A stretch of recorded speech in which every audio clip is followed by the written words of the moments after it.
Hey road trippers, I don't have a tow car, so how do I get back after I deliver a unit? That's a question I've been asked a few times because I don't have a tow car. Now if you want to know what a Driveaway driver is or how to choose a tow car or the different things about Driveaway driver, I've made videos on all of that stuff. In this video, we're going to talk about how do you get back home when you don't have a tow car. We'll tell you right after this. Now make sure you watch until the end of the video because at the end of this, I'm going to give you a tip that will help you save a lot of money. Getting back from a trip when you don't have a tow car is a very fluid topic and things can change all the time. The biggest key is to always plan ahead. That's the number one thing you need to do is plan ahead. If you don't plan ahead, the profit from each trip will get smaller and smaller. Now the first thing I do is I get out there and I find out what loads are available to what towns, to what cities. The best cities to go to usually for public transportation is like New York City or anywhere on the East Coast. You always want to go to at least close to a major metropolitan area so that you can have at least an Uber car or some sort of train or bus to get you to either the airport or the train station or the bus station.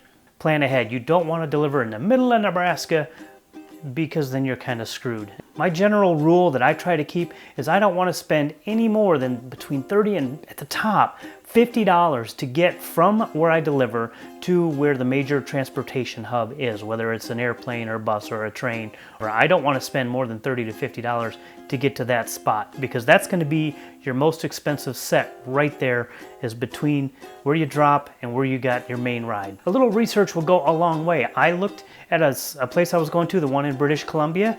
I delivered in this little town in British Columbia on an island out west of Vancouver. And I looked and I'm like, wow, this is great because the dealership was at the same place the airport was at. It was right there on the same property. I walked to the airport. I have found that the website roamtorio.com, it's also an app on your phone, is a great place to start as far as finding your way back. You just type in your origination, basically where you're dropping off, and where you got to go next. You know, I usually come right back to Chicago, so I have usually pretty good flights or anything coming back here. That has always been a good start for me to find out what different types of transportation I can use to get back. It actually shows you everything from when, taking a taxi to the airport or to the train station. It'll show you taxis, trains, planes. It'll even show you driving directions and give you an idea how much gas will cost, as well as buses. It doesn't have everything, and sometimes you might have to do a little more digging to find out more information. One thing you do have to watch out for is long layovers. When I did come back from Canada, I already booked my ticket, and then I realized I was actually in Calgary overnight because the flight landed in the evening and my flight into Chicago took off the next morning. So you have an option. You can either stay in the airport all night or you can get a hotel room, which is an extra expense. And don't underestimate rental cars. There have been some times where a rental car will be around the same price as maybe a bus or maybe the train, but it will be faster and you'll be able to go when you want to go and you'll be able to stop when you want to stop, and usually you just got to drive really hard. That's the problem though, is you got to remember you have to drive it. Some of the shorter runs you could sometimes get a car cheaper than everything else, and plus it's more on your schedule. If you really have to get back fast and it's not a whole lot more money, go ahead and take the car. Just remember the car rental is on top of gas and tolls because you have to pay gas and tolls. To help offset some of the costs, occasionally you'll find another driver going to the same place. If they also don't have a tow car, maybe you can split the rental of a car and get back a little faster. That is usually cheaper than riding the bus or whatever else. And sometimes you'll find somebody who has a tow car who's going back the same direction you are. And if you ask nice and play nice, maybe they'll give you a ride back for half the price of gas money. And always give them a little bit more than just the half of gas because and tolls. Always give them half of tolls. But remember, they're paying maintenance and all that. So you give them an extra, depending on how long the trip is, 10 or 20 bucks. That does not happen very often. It happens very rarely, but when you have the opportunity, take advantage of it because you will make a little extra money.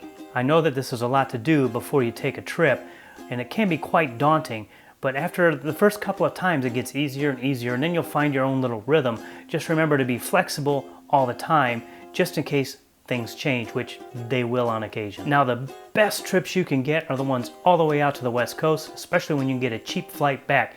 I recently went all the way to LA and I paid $59 on Southwest to come back. Now, that was a pretty rare deal.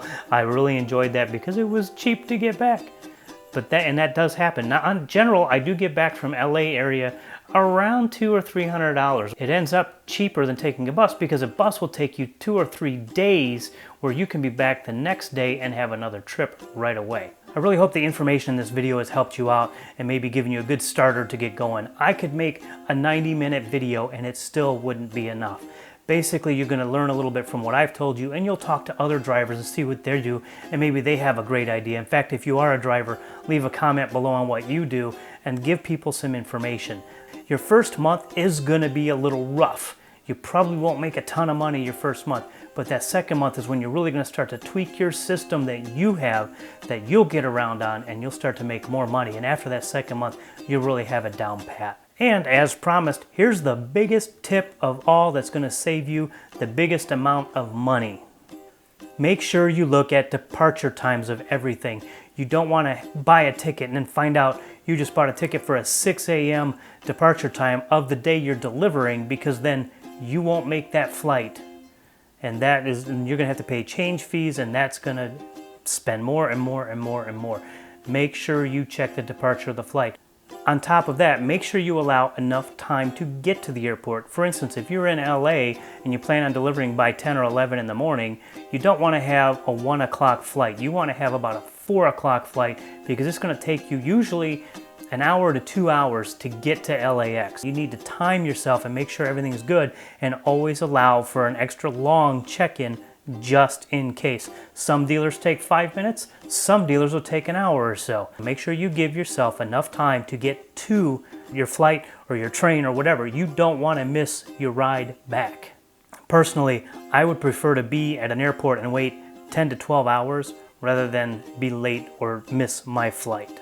If you are a driver and you have some tips or tricks that you would like everyone to know, please leave comments so that everybody can see them. If you like this video and you want to see some more like it, go ahead and subscribe to the channel. This is an awesome growing community. And something I don't usually mention, if you would like to get some Let's Go road tripping gear, go ahead and head over to my merchandise site. And of course, you can always find me on Facebook, Twitter, Instagram, Periscope. Okay, enough of the self-promotion.